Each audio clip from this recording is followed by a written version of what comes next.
11 मई 2017 को सोनीपत के रोहतक के सिटी थाना क्षेत्र में एक महिला रोती बिलखती हुई जाती है। उनके हाथ में एक आवेदन थी। आवेदन लेकर के थाना अध्यक्ष से एक गुहार लगाती कि साहब मेरी बेटी आज 2 दिनों से गायब है। अगर आप मेरी बेटी को जिंदा तलाश देंगे तो बहुत बड़ी मेहरबानी हो। घर की एक ही उम्मीद थी, कमा के लाती थी तो घर में जो भी खाना पीना से लेकर के घर के जो रोजी रोटी होता था वो सारे मेरी बेटी ही निर्वाह करते थे।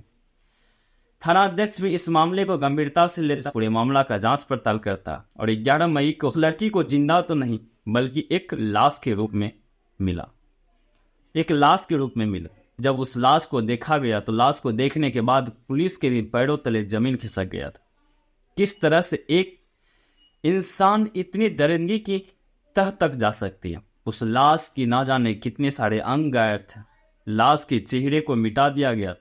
चेहरे पे ईंट और पत्थरों से वार किया गया था। लड़की की जो प्राइवेट पार्ट थे उनको भी काट दिया गया था।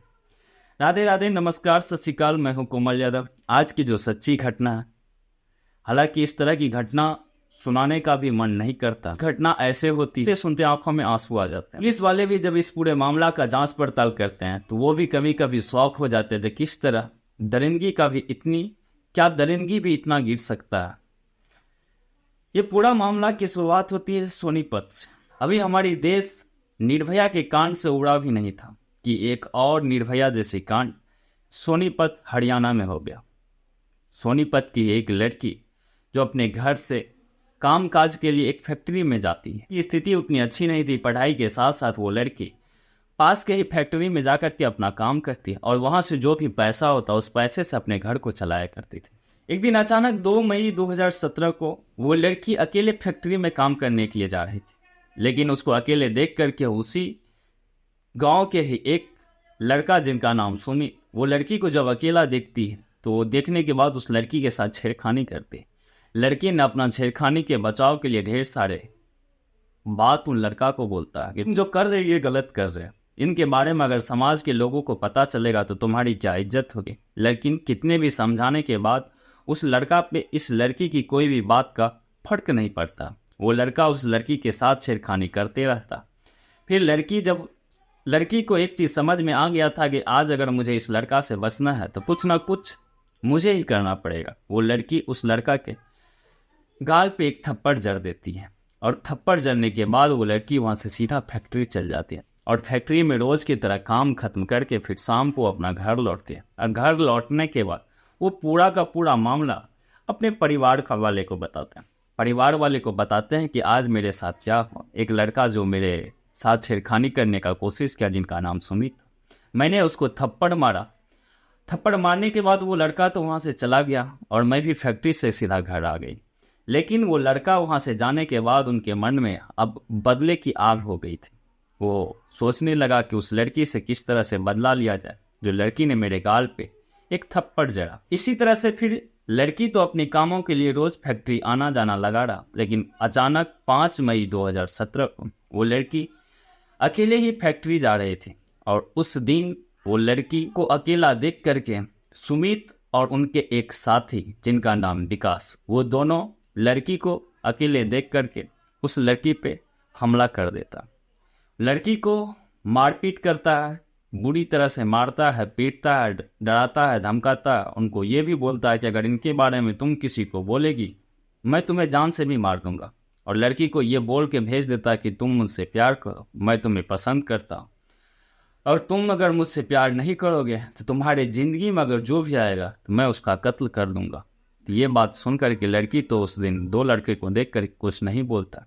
वहाँ से हाँ मिला करके उस दिन तो किसी तरह फैक्ट्री चली जाती है और फैक्ट्री से आने के बाद जैसे ही घर पहुँचती है तो वो अपनी माँ के सामने रोने और बिलखने लगती है। माँ को रो रो करके आज की पूरी दास्तां बताती है, आज मेरे साथ क्या क्या।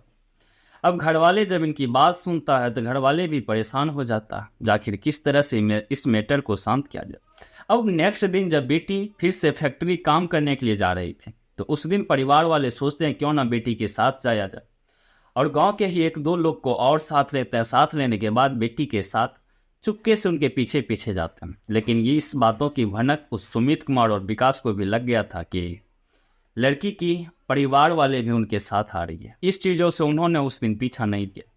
लड़की सुरक्षित उस दिन तो फैक्ट्री पहुंच गए, लगातार 2 से 3 दिन यही सिलसिला चलता रहा, लेकिन 2 से 3 दिन के सिलसिले में वो लड़का कभी भी उस लड़की की दूर दूर तक नजर नहीं आया। इस चीज़ों से परिवार वाले को लगने लगा कि अब जो था वो लड़का अब तंग करने का सिलसिला अपना छोड़ चुका। फिर से लग रहा है जिनको पता चल गया है, जो परिवार वाले एक्शन ले चुके हैं, परिवार वाले अगर उनके साथ आ रहे हैं तो उनको छेड़खानी में तो थोड़ी दिक्कत सी होगी। इस बातों को लेकर के शायद लड़का अब इस रास्ते से भी गुजरना अपने आप को सही नहीं समझता, लेकिन उन्हें क्या पता था आगे जो होने वाला है उस बेटी के लिए अच्छा नहीं था।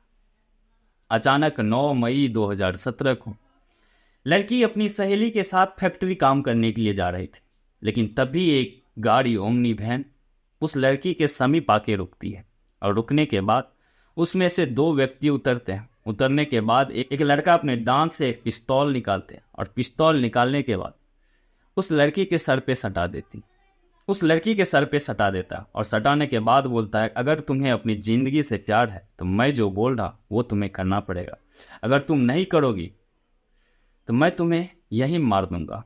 ये बात सुनकर के लड़की डर सी गई। उनकी जो सहेली थी वो भी किसी तरह से अपनी जान बचाकर वहाँ से भागी। उस लड़की को उस वैन में बैठा और वैन में बैठाने के बाद उसको बंदूक की नोक पे उस लड़की को बोलता है कि तुम्हें रोहतक के तिलियार झील पर घुमाने के लिए ले जा रहा हूँ, अगर तुम सीधे सीधे से चली गई तो मैं तुम्हारे साथ कुछ भी नहीं करूँगा और ना ही तुम्हें मैं मारूंगा, लेकिन अगर तुमने इस चीज़ों का विरोध किया तो मैं तुम्हें मार के फेंक दूंगा। अब लड़की को अपनी जान की डर हो गई थी, अगर मुझे आज जिंदा रहना है तो ये जो बोल रहा है तो ये मुझे करना ही पड़ेगा।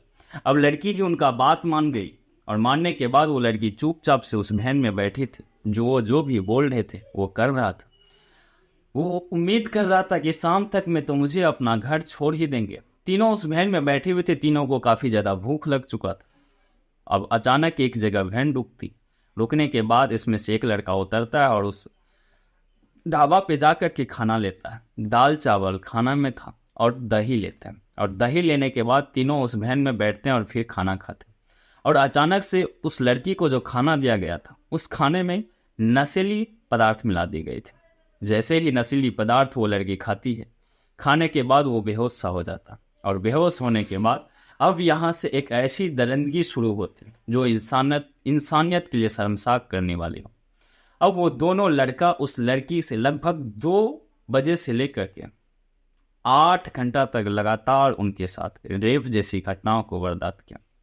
बारी बारी से जब जब मन किया बेहोश हालत में उस लड़की के साथ बारी बारी से रेप की, और रेप करने के बाद अब जब तब तक में समय भी शाम हो चुका था तो एक चीज़ उनको समझ में आ गया था कि अगर लड़की अब होश में आएगी तो इस पूरे वारदात के बारे में अपने परिवार वाले और समाज के लोगों को बताएंगे, और फिर जब समाज के लोग और परिवार के लोग इनके बारे में जानेंगे तो मेरे खिलाफ कुछ ना कुछ तो कार्रवाई जरूर होगी।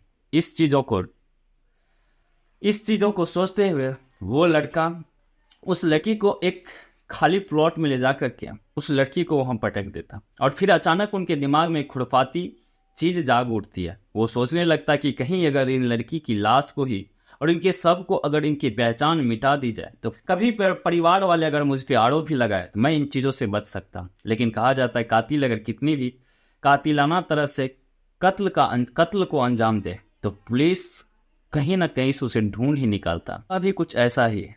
जब 11 मई 2017 को उनकी मां द्वारा पुलिस थाने में रिपोर्ट दर्ज करवाई जाती तो रिपोर्ट में जिन व्यक्ति का नाम लिखवाया गया था सुमित कुमार, और जब पुलिस भी इस मामले को लेकर के काफ़ी तेज़ी से इस मामले का जांच पड़ताल करता, उस लड़का का खोजबीन करता है सुमित कुमार का, तो 11 मई को ही उस लड़का को गिरफ्तार भी करता। और गिरफ्तार करने के बाद जब उन लड़का का गिरफ्तार ही हुआ था तो उस लड़का के साथ में एक अवैध हथियार भी था, जिस हथियार से उसने लड़की का अपहरण किया था। अब जब सुमित से पूछताछ के दौरान सुमित पुलिस को बताता है कि उन्होंने ही युवती का अपहरण किया, और अपहरण करने के बाद वो पूरा का पूरा मामला बताता कि मैंने किस तरह से उनका अपहरण किया, कहाँ कहाँ मैंने रुका। और जब पुलिस उनसे उस लड़की के बारे में पूछता है जो वो लड़की कहाँ है, तो सुमित उनको बताता है कि वो लड़की का मैंने कत्ल कर दिया, और कत्ल करने के बाद IMT के पीछे खाली बड़े प्लॉट में उनको फेंक दिया। अब पुलिस उनको साथ लेकर के उस जगह पे पहुंचता है जिस जगह का उन्होंने एड्रेस बताया था कि इस जगह पे मैंने उस लड़की का सबको फेंका। और पुलिस वाले जब उस जगह पे पहुंचते हैं, जगह पे पहुंचने के बाद उस सब को देखते हैं, तो पुलिस के जितने भी टीम थे उस सब को देखने के बाद हर कोई लोग हैरान था। अब सबको अब अपने कब्जे में लेकर के पुलिस थाने ले लाया जाता, और पुलिस थाने लाने के बाद उनकी माँ को बुलाया जाता, और माँ को बुलाने के बाद उन सब की पहचान होती है। माँ तो जब सबको देखती है तो वो सबको देखने के बाद ही बेहोश था। सबको देखने के बाद आम इंसान भी अगर उस सब को देखता तो वो सब देखने के लायक नहीं था।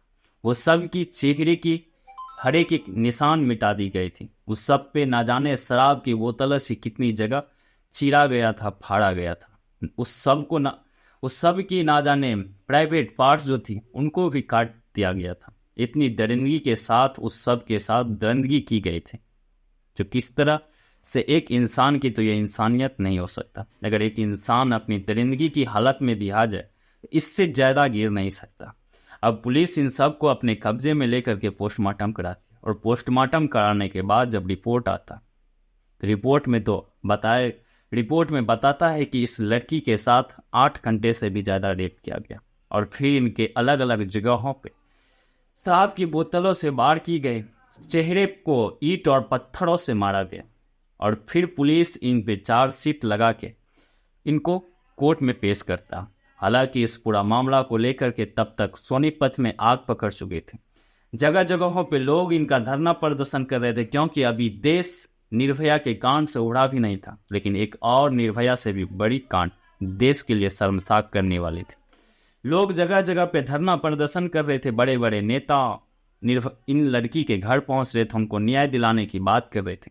लेकिन हमारे कानून की विडंबना भी कुछ ऐसे, वो लड़की को न्याय मिलने में लगभग 5.5 साल लग गया, और न्याय तो मिला ही, लेकिन न्याय मिलने की जो डेट थी वो 2017 में उनके साथ जो दरिंदगी हुई, कोर्ट की सुनवाई सुनाते सुनाते वो सुनवाई 2022 में खत्म हुई, और 2022 में उस 2 आरोपी को सजाए मौत दी गई। दोनों को फांसी की सजा दी गई।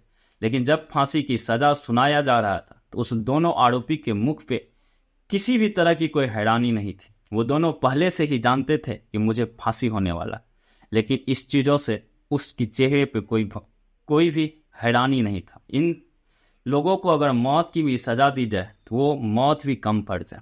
हालांकि ये कहानी सुनाने का मकसद किसी को परेशान करना नहीं, बल्कि आपको जागरूक करना। फिर मिलते हैं कल एक नई कहानी के साथ, लेकिन कहानी की राय आप कमेंट में ज़रूर बताइएगा। जय हिंद, जय भारत, वंदे मातरम।